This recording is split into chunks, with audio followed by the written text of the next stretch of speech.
ফটুটা ভালো করে দেখিনি, চেহারার মধ্যে একটা ভাব আছে, মোস্টুসের মধ্যে একটা পাঠান টাইপের ভাব আছে, আর ব্যক্তিটার নাম হচ্ছে অ্যাডভোকেট ফয়জুল করিম।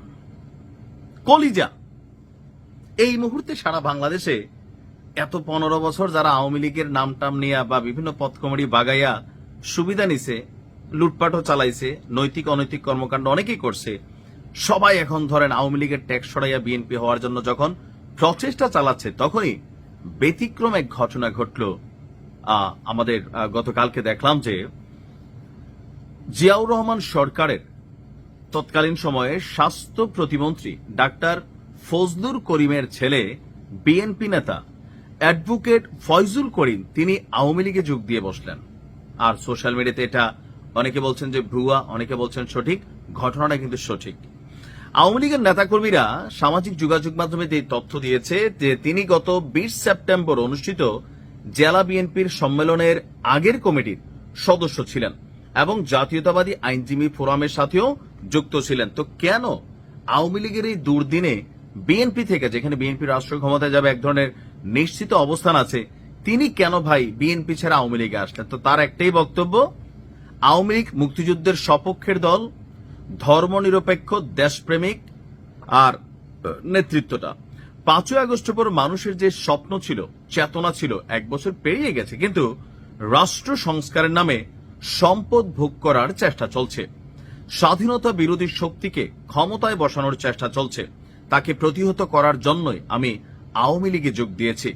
শেখ হাসিনাই প্রকৃত দেশপ্রেমিক, বাংলাদেশের মানুষের একমাত্র আশ্রয়স্থল। আমি আওয়ামী লীগে যোগ দিয়ে নিজেতে গর্বিত মনে করছি। তবে কি পদ্ধতিতে, কার মাধ্যমে তিনি আওয়ামী লীগে যোগ দিলেন, এই প্রশ্নের কিন্তু উত্তর পাওয়া যায়নি। এদিকে জেলা বিএনপির সাধারণ সম্পাদক মাঝারুল ইসলাম বলছেন, বিএনপিতে এই ফয়জুল করিম মুবিনের কোনো পদ নেই, এছাড়া তার মাথাও ঠিক নেই, কাজেই তার আওয়ামী লীগে যোগদানের কোনো গুরুত্ব নেই। এটা আবার আরেকটা চাঞ্চল্যকর বক্তব্য যে ওনার মাথা ঠিক নেই, তিনি কি পাগল হয়ে গেছেন? দলীয় পদ নাই থাকতে পারে, আগে ছিল, বিষয়টা কিরকম?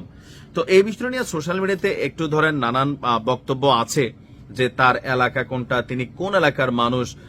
আমরা কিন্তু গণমাধ্যমে স্পষ্ট এইটার কোনো তথ্যপাত্র আমি খুঁজে পাই নাই। বার্তাবাজার যেই নিউজটা করছে, এখানে কোন এলাকার ঘটনা আমি সেটাও জানি না। তবে এই ঘটনা যারা দেখছেন, আমার ধারণা বার্তাবাজারও তারা যারা নিউজ করেন বুঝে শুনে নিউজ করেন, কিন্তু মূলধারার গণমাধ্যমে নিউজটা ওইভাবে কাভার হয় নাই। জাগো নিউজের নামে যেটা কাভার হয়েছে, আমি এটারও একটা প্রতিবেদন দেখলাম।